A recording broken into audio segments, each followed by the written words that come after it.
Hello students. आज हम लोग moment of inertia and radius of gyration के बारे में पढ़ेंगे कि मोमेंट ऑफ इनर्शिया क्या होता है, उसे कैसे निकाला जाता है, कोई भी सिस्टम जब रोटेशनल मोशन में आता है, और हमको रेडियस ऑफ जाइरेशन निकालना है, मतलब कि कौन सा ऐसा मतलब डिस्टेंस है या ऐसा एक्सिस ऐसा कौन सा पॉइंट है जिसका डिस्टेंस आर लिया जाता है और उस पर्टिकुलर पॉइंट पे जो मोमेंट ऑफ इनर्शिया होता है जब वो घूमेगा तो वो मोमेंट ऑफ इनर्शिया आपके पूरे सिस्टम के मोमेंट ऑफ इनर्शिया के बराबर होता है। तो चलिए स्टार्ट करते हैं अपने वीडियो को और समझने की कोशिश करते हैं। तो सबसे पहले हम समझेंगे मोमेंट ऑफ इनर्शिया। बहुत ही सिंपल सा टॉपिक है, देखिए मोमेंट ऑफ इनर्शिया, ज्यादा इसमें कुछ है नहीं। अभी सबसे पहले आप इनर्शिया के बारे में समझते हैं, पहले से काफी दिनों से हम लोग इसके बारे में पढ़े हैं कि मोमेंट ऑफ इनर्शिया किस पे डिपेंड। इनर्शिया सबसे पहले समझिए, इनर्शिया किस पे डिपेंड है। इनर्शिया न्यूटन के फर्स्ट लॉ पे डिपेंडेंट है, या फिर जो फर्स्ट लॉ है वो इनर्शिया पे डिपेंडेंट है, ऐसा बोल सकते हैं।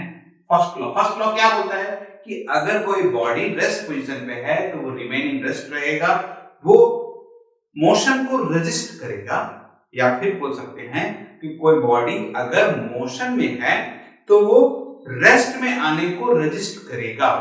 ठीक है, तो इसको क्या बोलते हैं, न्यूटन के फर्स्ट लॉ पे। और ये किन चीजों पे डिपेंडेंट होता है इनर्शिया? तो इनर्शिया आपका कैपिटल एम मास के ऊपर में डिपेंड होता है। ठीक है, तो कोई सिस्टम अगर चल रहा है तो उस पे आपको क्या मिलने वाला है, उस पे आपको लीनियर वेलोसिटी मिलने वाली है।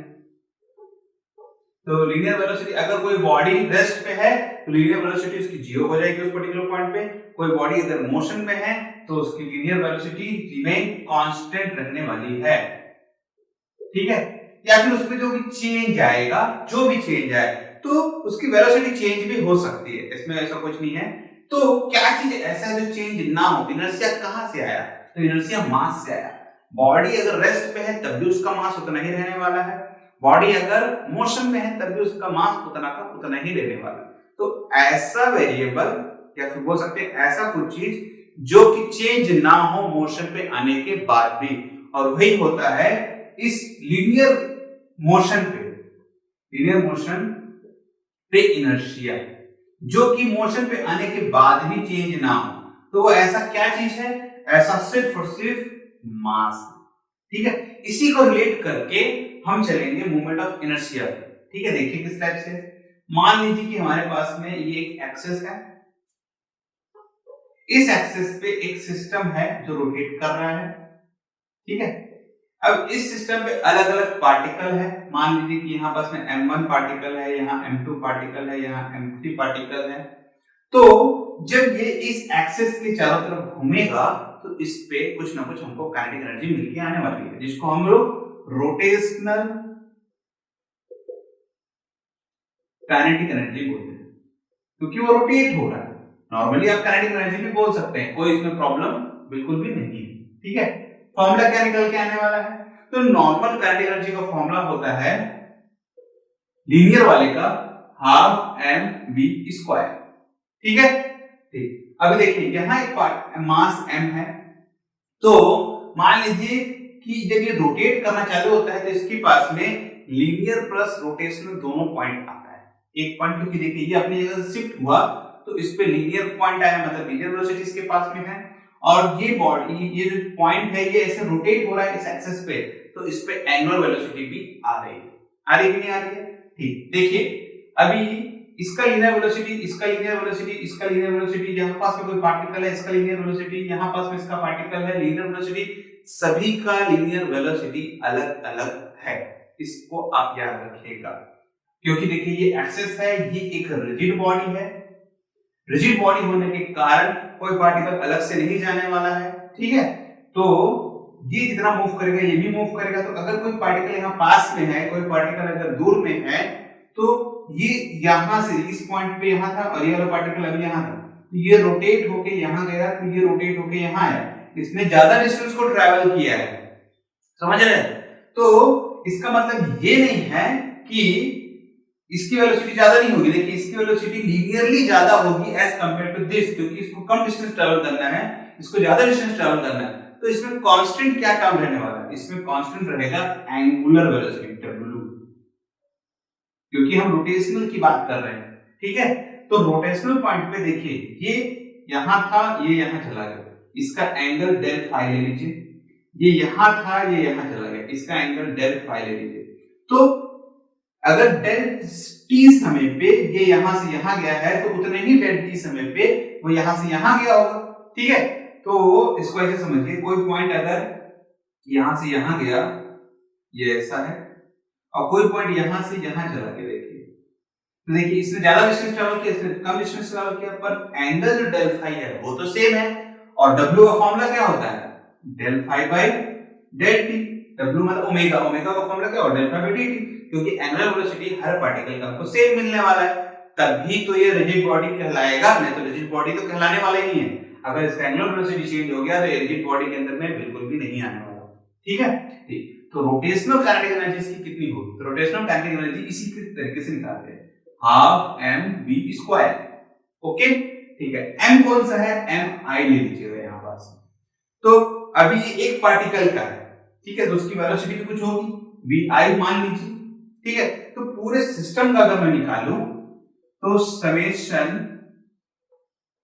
Of half M I square we i square, ठीक है। ये अभी लीनियर के लिए, इसको एंगुलर में चेंज करना पड़ेगा हमको।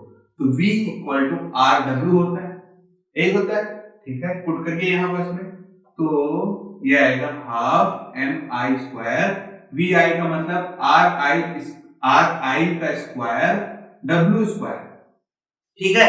अब देखिए, डब्ल्यू में आई का वैल्यू नहीं लिखा गया है।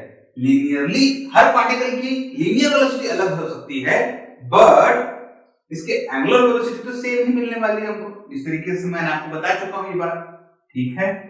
तो समेशन, इसमें ना आपका डब्ल्यू जो स्क्वायर है वो बाहर निकल जाएगा, तो समेशन हाफ डब्ल्यू स्क्वायर मतलब ओमेगा स्क्वायर, समेशन को अंदर कर दीजिएगा, M I square are I, sorry M I और आर आई स्क्वायर आएगा हमारे पास में, वैल्यू आएगा ना। यही वैल्यू होती है मोमेंट ऑफ इनर्शिया, क्योंकि डब्ल्यू चेंज हो सकता है, ठीक है, मतलब डब्ल्यू जो है वो बाहर से आ रहा है, ठीक है। तो अंदर में, सिस्टम के अंदर क्या है? हर पार्टिकल का मास और उसका डिस्टेंस एक्सेस से, तो this is the value of moment of inertia. तो रोटेशनल काइनेटिक एनर्जी जो है वो निकलेगा half W square capital I. तो आई कितना है? Summation of m i r i square, ठीक है। अगर मैं बोलूं कि इस पूरे सिस्टम का कुछ मास है कैपिटल एम और उसका कुछ रेडियस है, मान लीजिए कि ये सिस्टम है और यहाँ एक पॉइंट है जिसका कैपिटल मास एम है और इसका रेडियस कैपिटल आर ले लीजिए, तो इसका मोमेंट ऑफ इनर्शिया निकालना है, मतलब ये रोटेट कर रहा है। तो आई का फॉर्मूला क्या निकल के आने वाला है? Capital M r square, this is the formula. बहुत ही सिंपल सा है, देखिए कोई तकलीफ वाली बात नहीं है। एक और इक्वेशन से निकल के आता है कि rotational kinetic energy moment of inertia के कितने बराबर होगा। तो उसका आंसर बहुत सिंपल सा है, 2 को इधर ले जाइए, W को आप 1 मान लीजिएगा। इफ W इक्वल टू 1 मतलब omega equal to 1, angular velocity को हम अगर कांस्टेंट मानते हैं तो 1 मान लीजिए, चेंज तो हो नहीं रहा है, तो 2 इससे मल्टीप्लाई करें तो I equal to 2 into rotational kinetic energy. तो काइनेटिक एनर्जी का जस्ट डबल हो जाता है मोमेंट ऑफ इनर्शिया। तो ये फॉर्मूले काफी काम आते हैं कोई भी न्यूमेरिकल को बनाने में, ठीक है। एनसीईआरटी में आपको इतना ही बताया गया है। वैसे तो इस पिछले वाले जो हमारे बुक्स थे जिसमें सिलेबस काफी ज्यादा बड़ा था, तो उसमें एक एक ऑब्जेक्ट का मोमेंट ऑफ इनर्शिया निकाल के बताया जाता कि सर्कुलर डिस्क का मोमेंट ऑफ इनर्शिया कितना होगा, कि रॉड का कितना होगा, या फिर स्फीयर का कितना होगा, एक रिंग का कितना होगा, अलग अलग सभी का डेरिवेशन था। और इसको आपका रेफरेंस बुक जो है उसमें बताया भी जाता है, पर एनसीईआरटी में इसको हटा दिया गया है और इसको बोला गया है कि it is out of the syllabus. और इसको जब आप हायर स्टडी करेंगे, कॉलेज लेवल में जाएंगे, तो उसमें आपको डिटेल में बताया जाएगा। तो हम भी इसी को फॉलो कर रहे हैं फिलहाल में अभी, ठीक है। तो अगर मुझे समय मिला तो फ्यूचर में जरूर मैं एक एक चीज के ऊपर मोमेंट ऑफ इनर्शिया निकाल के बताऊंगा कि कैसे निकाला जाता है। एट प्रेजेंटली हम लोग सिलेबस को ज्यादा वास्ट नहीं करेंगे और इतने तक में सीमित रहेंगे, ठीक है। तो किसी भी चीज को मोमेंट ऑफ इनर्शिया कैसे निकालेंगे? Summation of m I square are i square, बहुत ही सिंपल सा तरीका है, ठीक है। ठीक, तो आई होप आपको ये मोमेंट ऑफ इनर्शिया समझ में आ गया होगा कि मोमेंट ऑफ इनर्शिया क्या होता है और कैसे निकाला जाता है। ठीक है, अब समझते हैं रेडियस ऑफ गायरेशन या फिर जायरेशन जिसको बोलते हैं। प्रोनाउंसिएशन के ऊपर है कि आप क्या प्रोनाउंस करते हैं। तो रेडियस ऑफ जायरेशन जो है वो कैसे निकाला जाता है, क्या होता है रेडियस ऑफ जायरेशन, इसके बारे में समझते हैं। तो मैं इसको रफ कर देता हूं, आई होप आप इसको नोट डाउन कर लिए होंगे। तो रेडियस ऑफ जायरेशन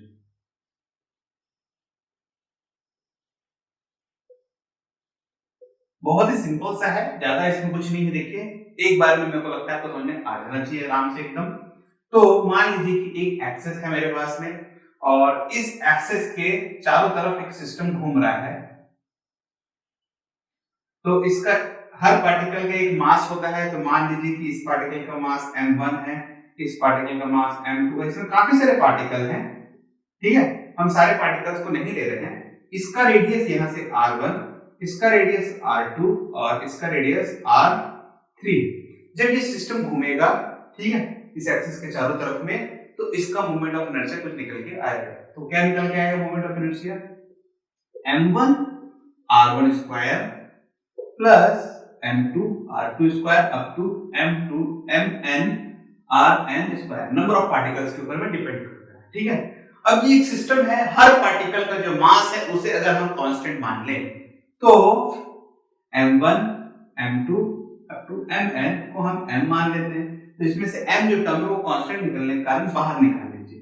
अंदर बचेगा r1 square r2 square up to rn square. This is moment of inertia of this particular system. ठीक है, अब क्या है, मैं बोलता हूं कि इस सिस्टम को ना लेके एक पॉइंट लिया जाए यहां पास में। ठीक है, इस सिस्टम पे कहीं पास में भी एक पॉइंट ले लेते हैं। ये पॉइंट अंदर है, अच्छा दिखने के लिए मैं इसको थोड़ा सा नीचे लेके आया हूं। ठीक है, रिप्रेजेंटेशन ठीक होना चाहिए। अब यहां पास में एक पॉइंट है और इसका पॉइंट का मास है कैपिटल M। ठीक है, ये कैपिटल M जो है, ये मास जो रहेगा total mass of this system के बराबर रहेगा। ठीक है, और ये क्या होगा, रोटेट होगा। क्या होगा, रोटेट होगा। तो जब ये रोटेट होगा तो इसका मोमेंट ऑफ इनर्शिया कुछ निकल के आने वाला है। तो क्या निकल के आएगा मोमेंट ऑफ इनर्शिया, तो मोमेंट ऑफ इनर्शिया निकल के आएगा कैपिटल M, यहां से यहां तक का डिस्टेंस r लीजिएगा तो r स्क्वायर, यही निकल के आने वाला है मोमेंट ऑफ इनर्शिया। ठीक है, देखिए यहाँ capital M total mass of the system है, ये स्मॉल m, ये सिर्फ एक पर्टिकुलर पार्टिकल का मास है। ठीक है, तो अगर मुझे इसको पूरा सिस्टम ऑफ द मास बनाना पड़ेगा तो मुझे क्या करना पड़ेगा, नंबर ऑफ पार्टिकल्स को मल्टीप्लाई करना पड़ेगा। तो small m into n r1 square r2 square up to rn square, ऊपर मल्टीप्लाई कर रहे हैं तो नीचे डिवाइड करना पड़ेगा, बनेगा capital M r1 square r2 square up to rn square divide by n। ठीक है, रेडियस ऑफ जाइरेशन क्या बोलता है कि इस पर्टिकुलर सिस्टम का जो भी मोमेंट ऑफ इनर्शिया रहेगा, ठीक है, इस पर्टिकुलर पॉइंट का मोमेंट ऑफ इनर्शिया, यहां पास में मास हमारा sum of the mass is equal to this particular system का जो मास होगा, तो इन दोनों का जो भी मोमेंट ऑफ इनर्शिया जो होगा वो सेम होने वाला है। मेन की पॉइंट ये कि इस सिस्टम का और इस पर्टिकुलर पॉइंट का जो भी मोमेंट ऑफ इनर्शिया है वो क्या है, सेम। ठीक है, ये जो पॉइंट निकल के आ रहा है ये सेंटर ऑफ मास नहीं है, इस चीज का आपको ध्यान देना है। ठीक है, मतलब इसका डिस्टेंस और सेंटर ऑफ मास का जो एक्सेस से डिस्टेंस होता है वो सेम नहीं है, इस चीज का आपको ध्यान देना है। ठीक, देखिए तो इसका मोमेंट ऑफ इनर्शिया और इसका मोमेंट ऑफ इनर्शिया सेम होने के कारण हम इसको ऐसे लिख सकते हैं एम आर स्क्वायर आई की जगह में, और इसको लिखेंगे m r1 square r2 square up to rn square divide by n। Capital M और कैपिटल M कैंसिल हो गया यहाँ पास में, r square is equal to r1 square r2 square up to rn square divide by n। r आएगा under root of r1 square r2 square up to rn square divide by n। मतलब कि answer जो है वो है root mean square, root mean square. तो ये जो r निकल के आया है इसी r को बोलते हैं रेडियस ऑफ जाइरेशन।